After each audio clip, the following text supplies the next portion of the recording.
ladies and gentlemen, MrSotko here, and welcome to everything you need to know about GDAX and some trading tips. So it has been a while since I have touched GDAX on my YouTube channel here, so I'd like to go over it again for anybody new and also talk about some trading tips that maybe I haven't discussed before, some things that I've learned along the way.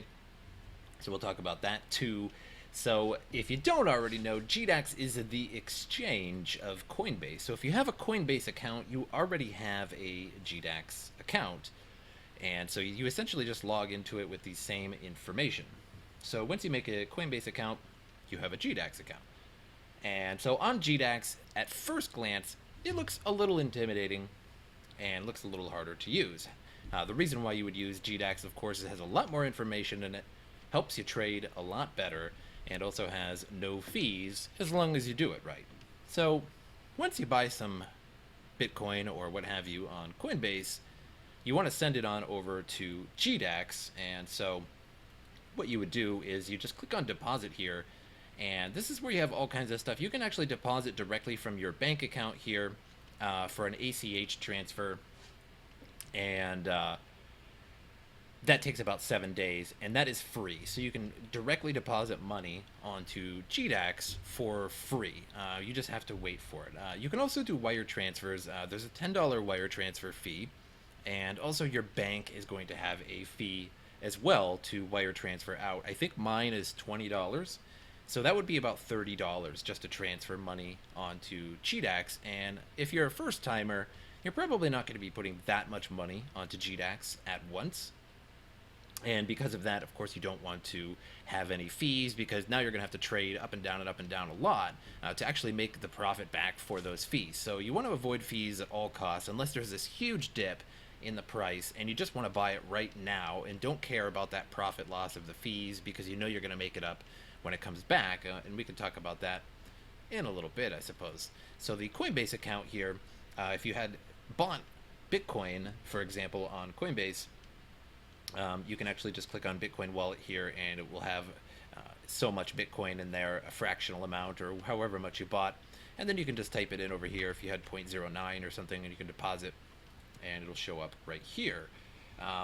So GDAX deals just the same with Coinbase in the sense that it has Bitcoin Cash, Ethereum, and Litecoin, and that's it. So if you're really interested in altcoins, check out Bittrex or Poloniex. They have a lot of alts on those exchanges. They're a little less user-friendly, those exchanges, but they do deal in a greater number of altcoins than GDAX does. So now that you have Bitcoin on your on GDAX or US dollars, whichever the case is, let me actually get rid of my order right now. And at the moment, just about $1,500 on here.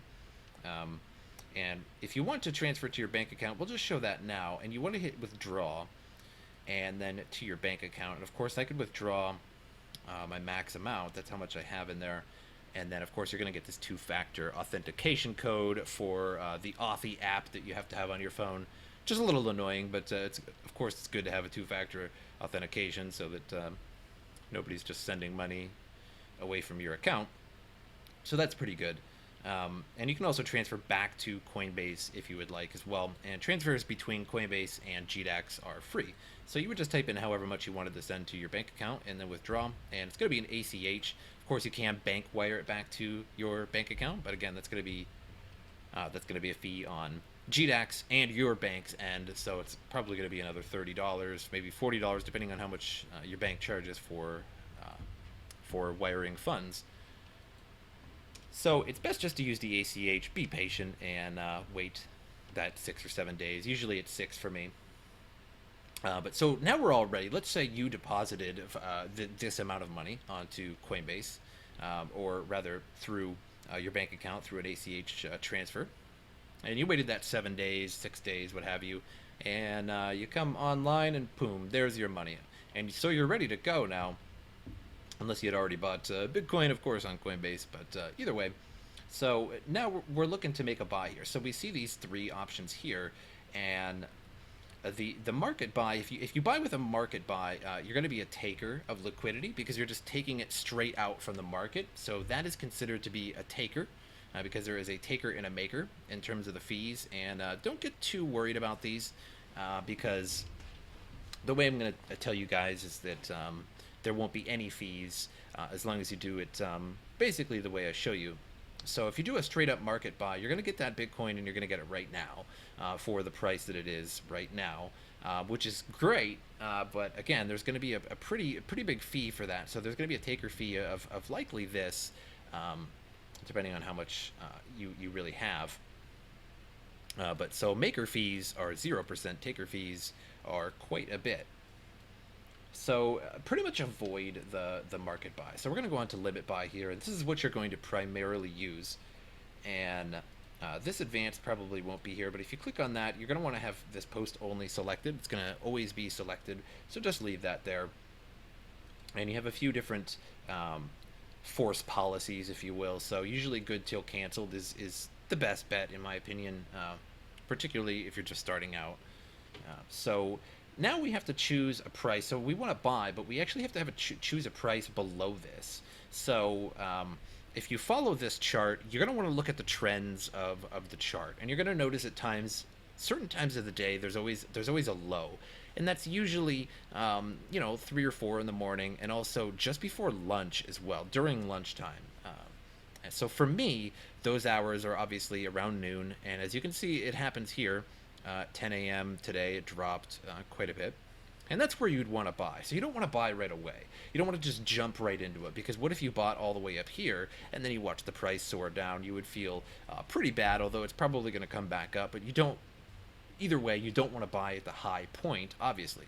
So you're going to want to look at the trending chart for a little bit. And this is a candle chart.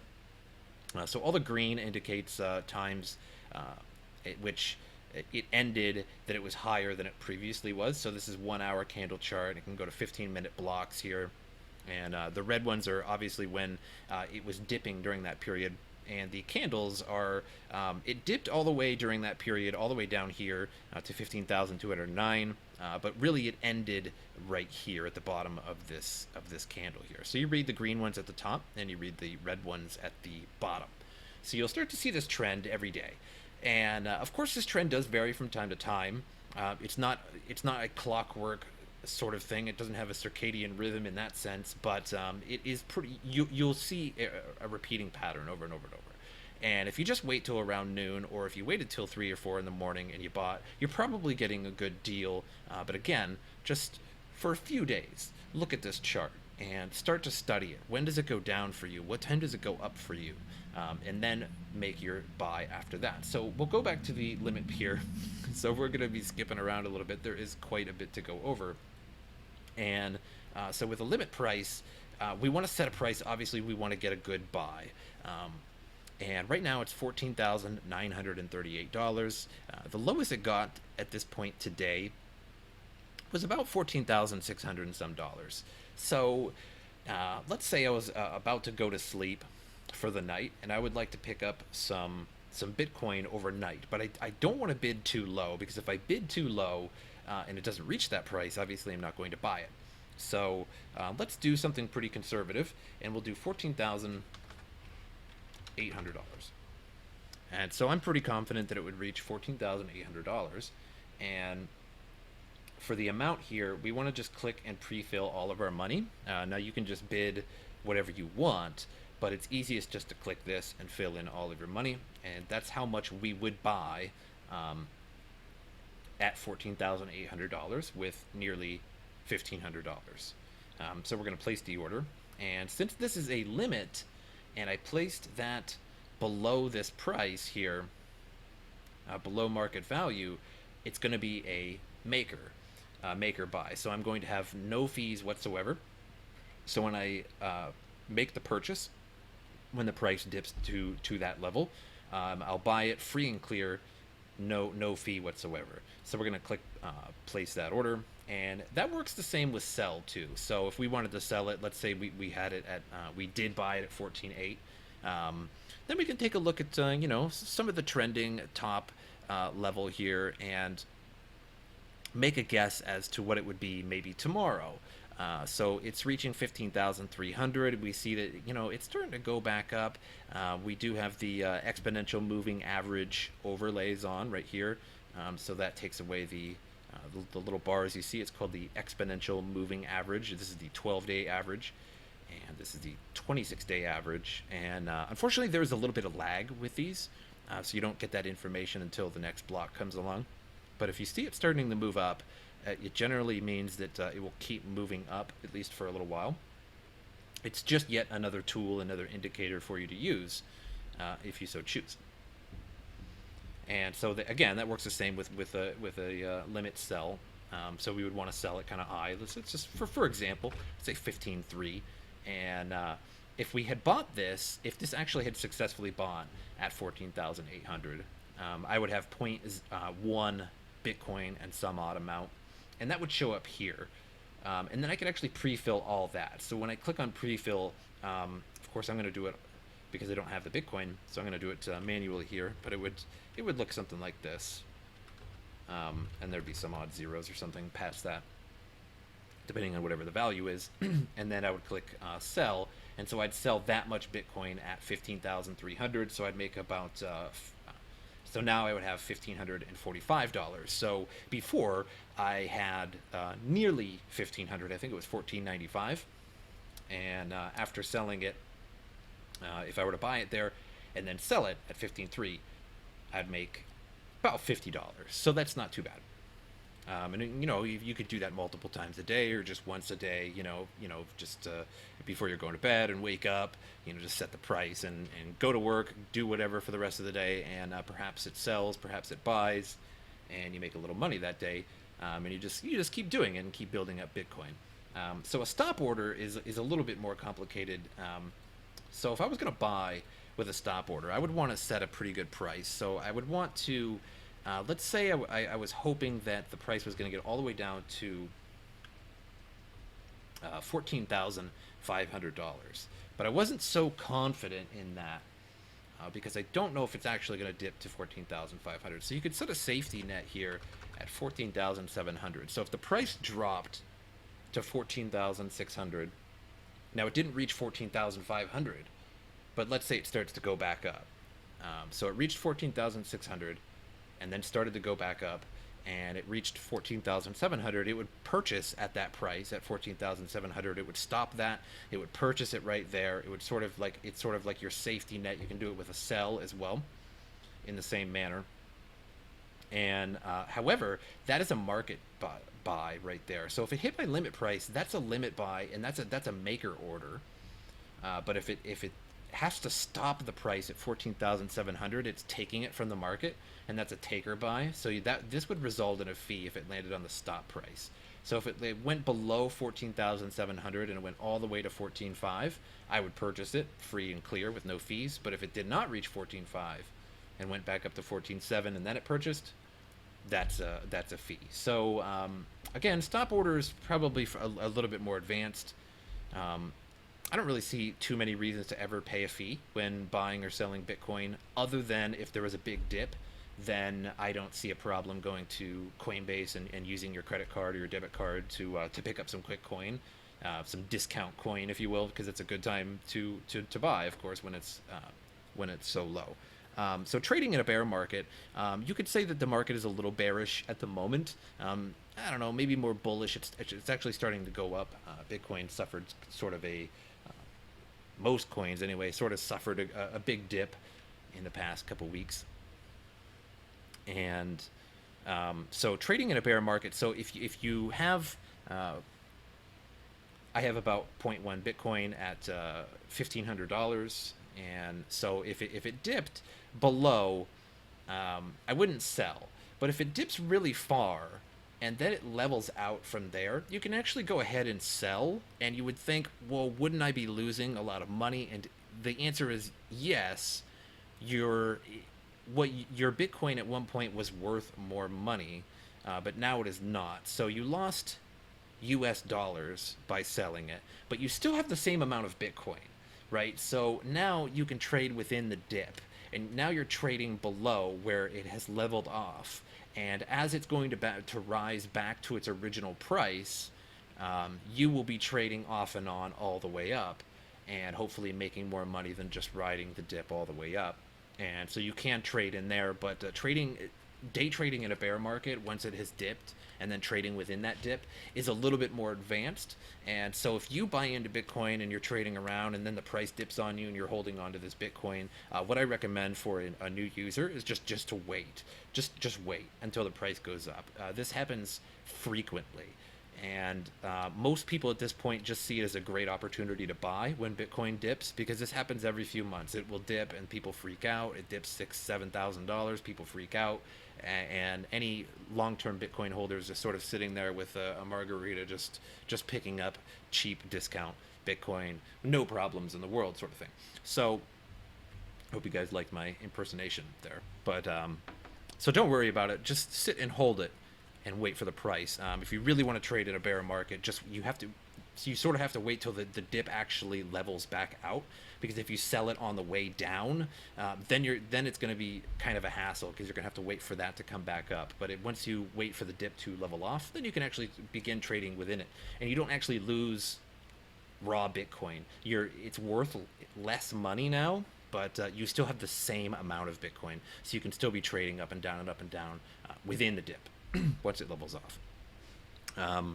So another tip for GDAX here is of course the order book, and the order book is something I really stress on how to read. So you really want to read the trend of the candle chart and get used to that and understand when the dips and when the high points of the day is. Another thing you need to get used to is the order book here. I like to call it the demand chart, because all of this is Bitcoin wanting to be purchased, all of this wants to be sold, and all of the green wants to be purchased. So there's a lot more sellers right now. You can see this. So what Bitcoin is likely to dip right now, and not significantly, but it is more likely to dip because there's a lot of sellers right now, and there's sort of a sell wall. So even if there was a lot of buyers that showed up, they'd have to buy that 83 Bitcoin before that would go up further. Although the users can actually take that away and go up.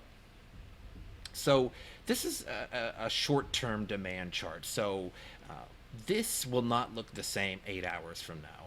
This is no way to determine if 8 hours from now what the price is going to be. This is determining what the price is now. This is one of the best tools for day traders. So people who are making multiple trades within a day, trying to get every last little dip in, and for some pretty serious people. It's not very complicated, but it's going to show you what's happening right now. Because without this chart, like if you just put this chart away and was just looking at the candle chart, and you were like, well, is Bitcoin going to go up or is it going to go down? By reading this candle chart here, you couldn't tell. You really couldn't tell. You could kind of get an average, and you could average it out statistically and maybe get that information that you're looking for, but even still, it would be quite the guess.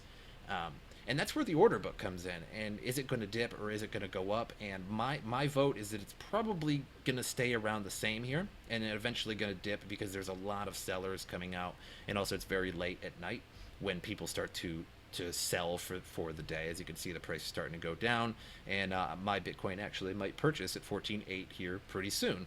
As I said, at 2, 3 in the morning, it starts to go down. It's pretty late right now for me.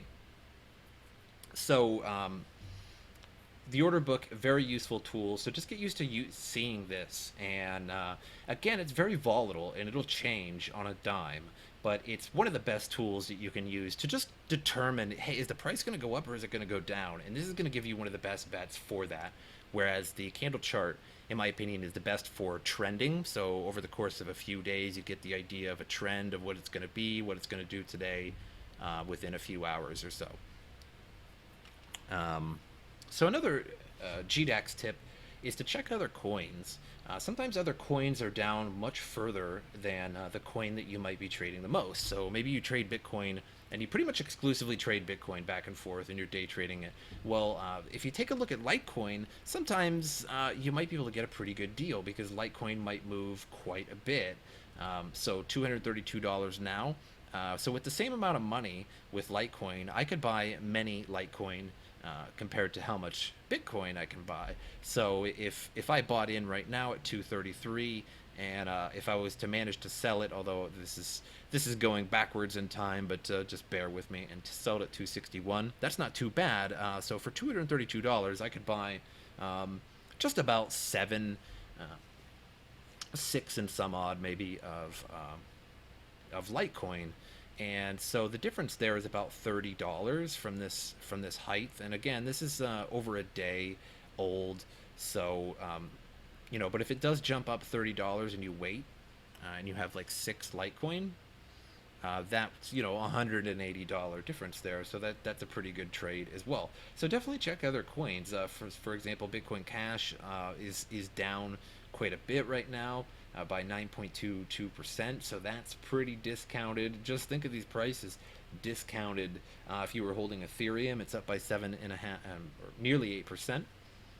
So checking other coins, definitely a good idea, because while they all sometimes move together, it's not always true.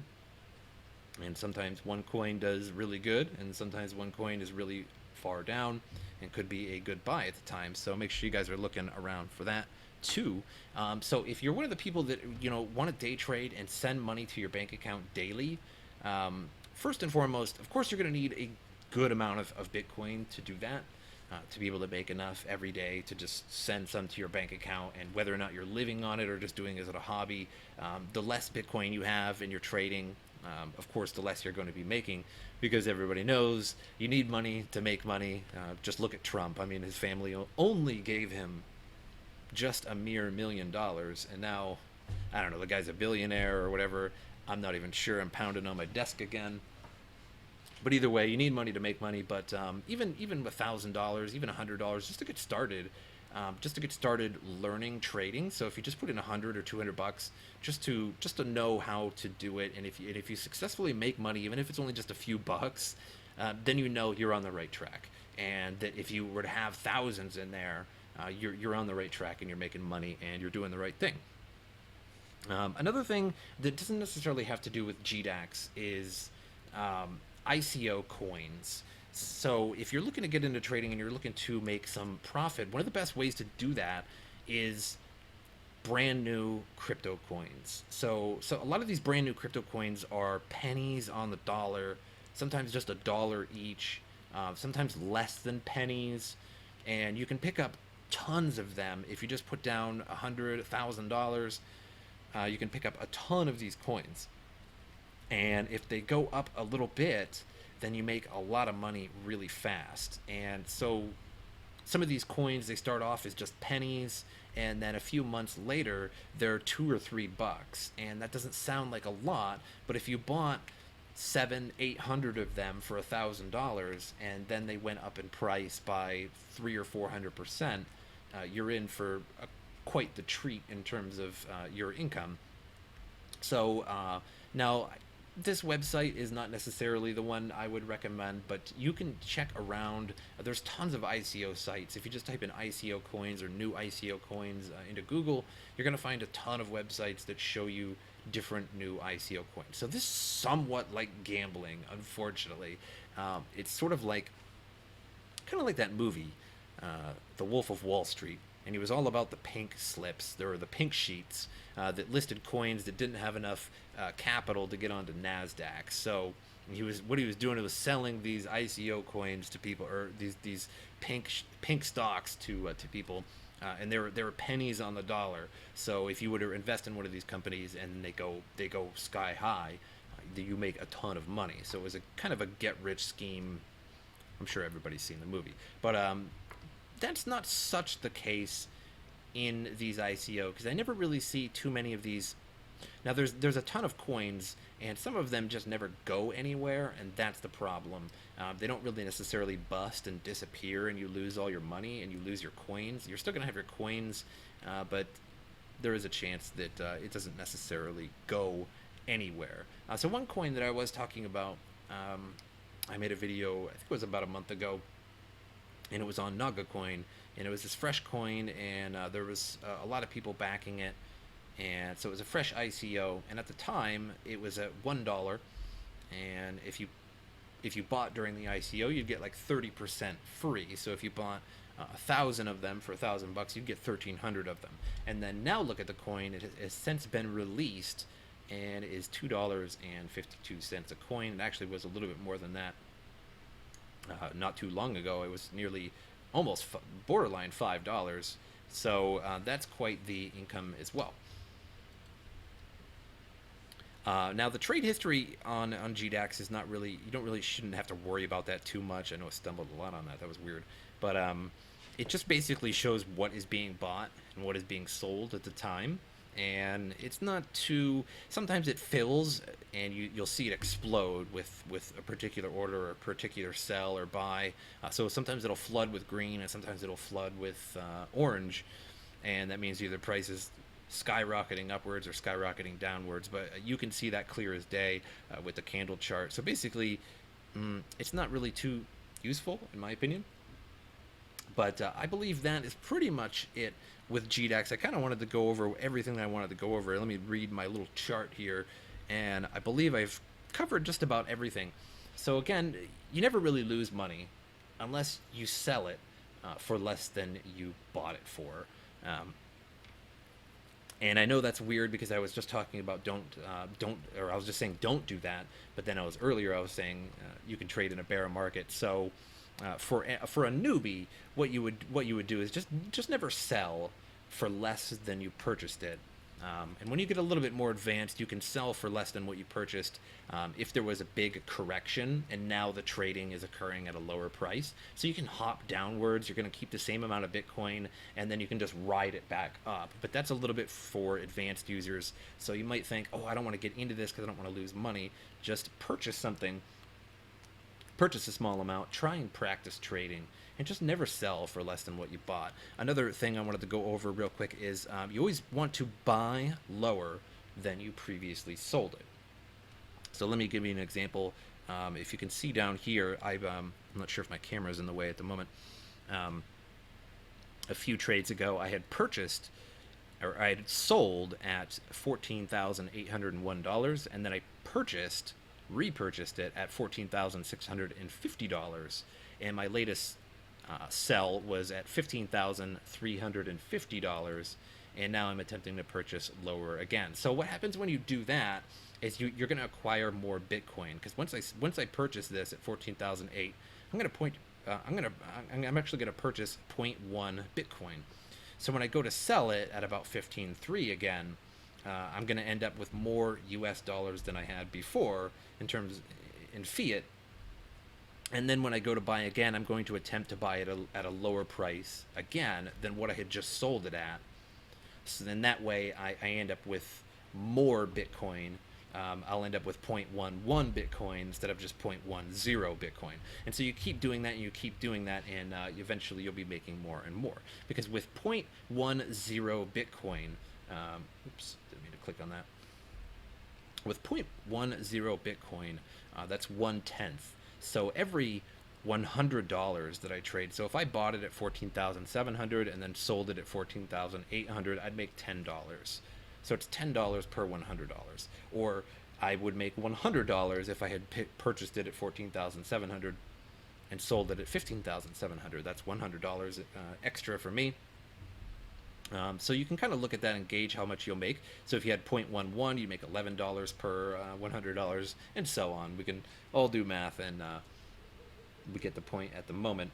But this is what I wanted to talk about. I just wanted to talk about GDAX again. I wanted to talk about some of the things that I've learned, over the ages here that I've been, the several months that I have been trading and learning all this. So the EMA is pretty useful, but again, it has a laggish feature to it. So this was already going down, and then it showed it to me that it's going down. But it kind of gives you an idea that things are starting to go up, and they do help some people. But I hope you guys enjoyed the video, and as usual, I will see you guys next time.